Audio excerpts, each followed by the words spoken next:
Каналға қош келдіңіздер. Лайк басып, пікір жазуды ұмытпаңыздар.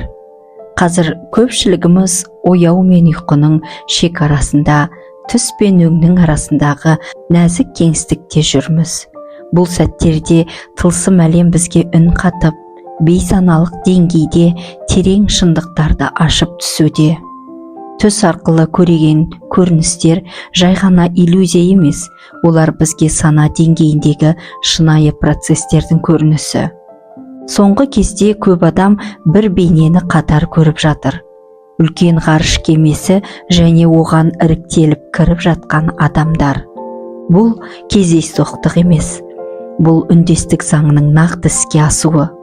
Әрбір көрініс біздің ішкі рухани процестің сыртқы символы. Ғарыш кемесі бұл жер. Бірақ ол біз көріп жүрген физикалық жер емес, ол жердің рухани аспектісі. Оның ішінде орын алатын іріктеу бұл тәннің емес, сананың іріктелуі. Кемеге кіріп жатқан адамдар өз сана деңгейлерінің ішкі тазалығы мен үйлесімділігінің арқасында жаңа деңгейге көтеріліп жатқандар. Тылсым ешқашан тікелей сөйлемейді. Оның тілі жұмбақ. Ол тек жүрек көзімен, ақыл таразысымен, рух тереңімен ғана ашылады. Бұл ішкі көру, бұл ойдың оянуы. Адамдарды кемеге кіргізіп жатқан сәттердің символикалық мәні өте терең. Бұл рухтардың жаңа эволюциялық сатыға өтуі. Бұл іріктеу кезеңі.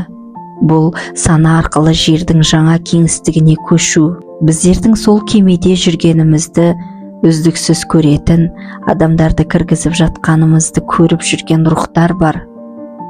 Сананың шегіне жетіп, жүрегімен сезіп, терең қабаттарды тануға ұмтылған әрбір жан үшін бұл көріністер ұлы білімнің есігі. Жер кеме, адам жолаушы, сана билет, ал рух бағыт. Бұл жол өзіңе қайту жолы.